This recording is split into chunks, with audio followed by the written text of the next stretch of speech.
नमस्कार विद्यार्थी मित्रांनो, आपल्या यूट्यूब चॅनलमध्ये तुमच्या सगळ्यांचं पुन्हा एकदा सहर्ष स्वागत आहे. 6th स्टँडर्ड मॅथमॅटिक्सचं 3rd chapter in the words of numbers. मित्रांनो, अतिशय महत्त्वाचा चॅप्टर आहे. नवीन सिलेबस, नवीन अभ्यासक्रमातला हा जो चॅप्टर आहे तिसरा, त्यातला प्रॅक्टिस सेट नंबर 3.1 आज आपण बघणार आहोत. तर जाऊयात पटकन पुढे जाण्याच्या अगोदर एक रिक्वेस्ट आहे. नवीन असाल तुम्ही आपल्या यूट्यूब चॅनलवर आणि अजूनपर्यंत चॅनल सबस्क्राईब नसेल केला तर आत्ताच आपला चॅनल सबस्क्राईब करा आणि त्याच्या बाजूला असलेलं बेलचं बटन दाबा, जेणेकरून आम्ही अपलोड केलेल्या प्रत्येक नवीन व्हिडिओची नोटिफिकेशन तुमच्यापर्यंत पोहोचेल. बघा, या ठिकाणी आता आपला पहिला जो प्रश्न आहे अतिशय सोपा आहे मित्रांनो, एकदम सिंपल प्रॅक्टिस सेट आहे. काय बाबा, write the following number in word. आपण मागच्या वर्षी मागच्या काही इयत्तांमध्ये हे जे काही नंबर्स आहेत त्याला वर्डमध्ये कसं लिहायचं, आता हे ऑलरेडी आपल्याला दिलेले आहे डिजिटमध्ये. यांना आपल्याला वर्डमध्ये लिहायचं, नंबरमध्ये दिले त्यांना वर्डमध्ये लिहायचं. तर कसं लिहायचं बघा, इथं 49, 38, 67, 521 आहे. आता बघा, या ठिकाणी तुम्ही जर बघितलं 49 करोड, इथं करोड पर्यंत आहे मित्रांनो. 49 करोड 38,67,521. इथं काय 2 करोड 37,50,145. इथं 28 करोड 41,57,649. इथं 6 करोड 79,81,49. तर अशा पद्धतीनं आपल्याला हे लिहायचं आहे. याची उत्तरं बघा, इथं पटकन इथं समोर तुमच्या आहेत. मी याची उत्तरं लिहून काढलेली आहेत. म्हणजे कसं लिहिण्यासाठी आपला इथं लिहायला वेळ नको जायला तुमचा. याचा तुम्ही स्क्रीनशॉट घेऊ शकता. एकदम सिंपल आहे मित्रांनो. काहीच याच्यामध्ये अवघड नाहीये. फक्त जसे आकडे बदलतील तसं तुम्हाला इथं लिहिता आलं पाहिजे. स्पेलिंग वगैरे सगळ्या व्यवस्थित बघा. ओके. आता पुढचा जो प्रश्न आहे, पुढचा सुद्धा खूप सोपा प्रश्न आहे. पुढचा प्रश्न बघा. इथे तुम्हाला काय करायचंय, छोटा नंबर कुठला, मोठा नंबर कुठला हे दाखवायचं. हे बघा, हे साइन आहे. आता या साइनचा अर्थ काय असतो? या साइनचा अर्थ जरा नीट तुम्ही समजून घेतला पाहिजे. या साइनचा अर्थ काय?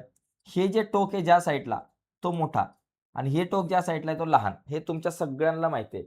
आता या दोघांचा जर विचार केला, 59,21,492, 64,79,426. आता 59 मोठे का 64 मोठे? तर 64 मोठे. मग 64 कडे मोठं तोंड. म्हणजे 64 lakh is greater than 59 lakh. आता याच्यामध्ये इथं बघितलं 7579 आणि 0 दोघांमधला मोठा कोण? 0 हा नेहमी लहान असणार आहे.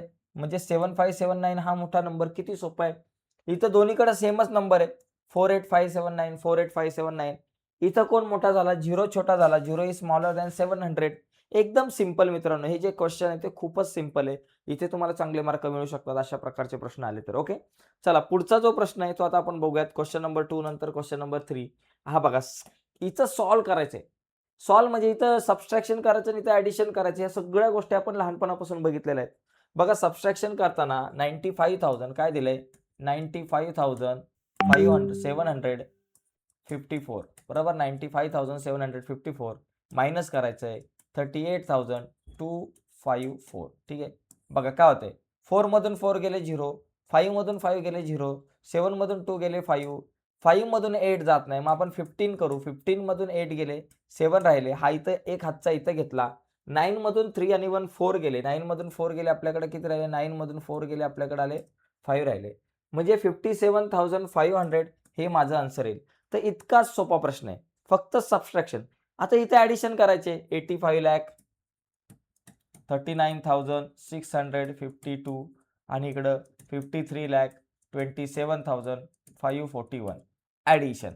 भाऊ ॲडिशन 2 + 1 3, 5 + 4 9, 6 + 5 11 चे 1 वर आला 1, 9 + 1 10, 10 + 7 17 चे 7 1 आला, 3 + 1 4 + 2 6 झाले, 5 + 3 8 आले, 8 + 5 13 आले. ओके. म्हणजे बघा 1,38,67,193. तर अशा पद्धतीनं आपल्याला हा क्वेश्चन सॉल्व्ह करता येऊ शकतो. चला, पटकन याचा स्क्रीनशॉट घ्या. याच्यानंतर आपण पुढच्या प्रश्नाकडे जाऊयात. बघा, सगळे क्वेश्चन्स आपल्याला या प्रॅक्टिस सेटमधले आज आपल्याला बघायचे. ओके. चला, पुढचा नेक्स्ट क्वेश्चन जो आहे तो या ठिकाणी आता आपण बघू. ओके. चला, नेक्स्ट क्वेश्चन काय बाबा, चौथा प्रश्न बघा, सेम आहे. इथं काय करायचं चौथ्या प्रश्नामध्ये, the expenditure on school nutrition in the month of June. जून मधला एक्सपेंडिचर बघा, मंथ ऑफ जून. जून मधला एक्सपेंडिचर म्हणजे खर्च झालाय. जून मध्ये किती खर्च झालाय? ₹87,000. ठीक आहे. 87,000 इतका खर्च झालाय जून मध्ये. त्याच्यानंतर if it became 1,69,000 in the month of July. जुलैमध्ये वाढलाय खर्च. हा जुलैमध्ये खर्च वाढून तो किती झालेला आहे, ₹1,69,000 एवढा वाढलेला आहे, वाढून एवढा झालेला आहे. ओके, म्हणजे जूनमध्ये जो खर्च आहे 87,000 होता, जुलैमध्ये खर्च 1,69,000 झालेला आहे. आता मुद्दा काय, what was the total expenditure. आता टोटल एक्सपेंडिचर किती आहे, या 2 महिन्यांचा मिळून जो काही टोटल एक्सपेंडिचर झाला तो नेमका किती झाला ते आपल्याला या ठिकाणी काढायचा आहे. ठीक आहे, ओके. टोटल एक्सपेंडिचर आपण या ठिकाणी लिहूयात. पहिली गोष्ट टोटल एक्सपेंडिचर आपण काढू. Total expenditure, okay. Total expenditure म्हणजे टोटल खर्च. आता हा जो टोटल खर्च काढायचा म्हणजे मला टोटल करायचे, म्हणजे मला बेरीज करायची, ॲडिशन करायचे. दोघांचे ॲडिशन करा. 1,69,000 प्लस आपल्याला काय करायचं आहे, 87,000 करायचं आहे. झालं, ॲडिशन करा.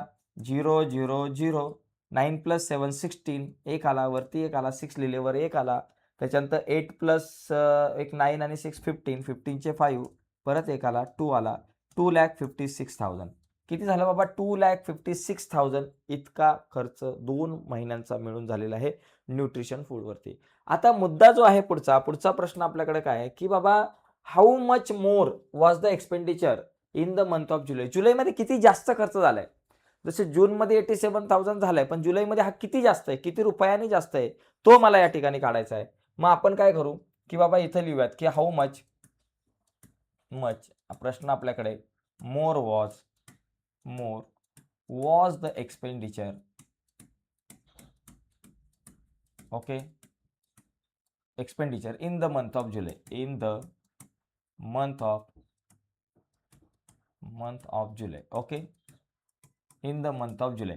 तर तो किती जास्त झालाय, मग आपल्याला सबस्ट्रॅक्शन करावं लागणार आहे की बाबा जुलैमधला 1,69,000 जो आहे त्याच्यामधून मला 87,000 जो जून मधला आहे तो सबट्रॅक्ट करावा लागणार आहे. हे सबस्ट्रॅक्शन केल्यावर जे उत्तर येईल ते माझं उत्तर असणार आहे.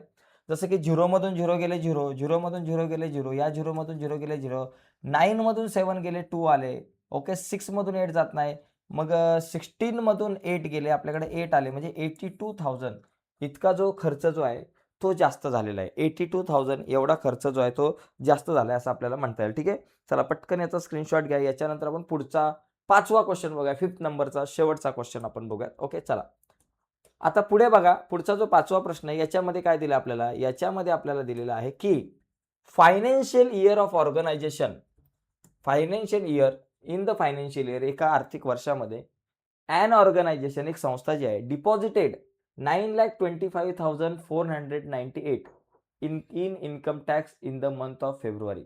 फेब्रुवारी महिन्यामध्ये जर तुम्ही बघितलं किती रुपये टॅक्स भरला जातोय फेब्रुवारी महिन्यामध्ये टॅक्स भरला जातोय ₹9,25,498 एवढा टॅक्स भरला जातोय. Okay, and 11,49,505 in income tax in the month of March.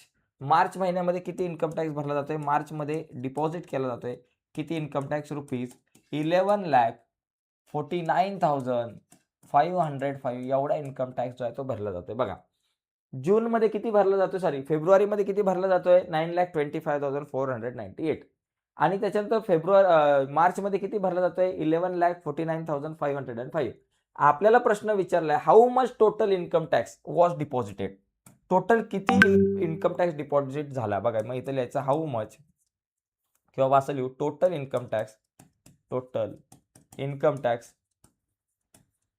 Tax deposited. या दोन्ही महिन्यांचा मिळून टोटल किती इन्कम टॅक्स डिपॉझिटेड झाला. टोटल काढायचं म्हणजे ॲडिशन करायची. जसं की 11,49,505, त्याच्यानंतर 9,25,498, सगळ्यांची सम करा. बघा 8 5 13, 8 + 5 13चे 3, वर आला 1, 9 + 1 10चे 0, वरती आला 1, 5 + 1 6 + 4 10चे 0, इथे एक आला, 9 + 1 10 + 5 15चे 5, इथे एक आला, 4 + 2 6 + 1 7 झाला, आणि 11 + 9 आपल्याकडे झाले 20. म्हणजे या ठिकाणी 20,75,003 20,75,003 एवढं माझ्याकडे उत्तर येईल. अशा प्रकारे आपल्याला इथं फक्त ॲडिशन करायचं आहे, बाकी काय 20,75,003. तर या पद्धतीने आपण हा प्रॅक्टिस सेट नंबर 3.1 बघितलेला आहे आजच्या या चर्चेमध्ये. उद्याच्या व्हिडिओमध्ये आपण प्रॅक्टिस सेट नंबर 3.2 वर चर्चा करू आणि पुढची व्हिडिओ तुमच्यापर्यंत पोहोचावी असं तुम्हाला वाटत असेल आणि अजूनपर्यंत तुम्ही आपला चॅनल सबस्क्राईब नसेल केला मित्रांनो, तर आत्ताच आपला चॅनल सबस्क्राईब करा आणि त्याच्या बाजूला एक बेलचं बटन आहे ते सुद्धा दाबा, जेणेकरून मी अपलोड केलेल्या प्रत्येक नवीन व्हिडिओची नोटिफिकेशन सगळ्यात अगोदर तुमच्यापर्यंत पोहोचेल. बाय मित्रांनो, धन्यवाद सर्वांना.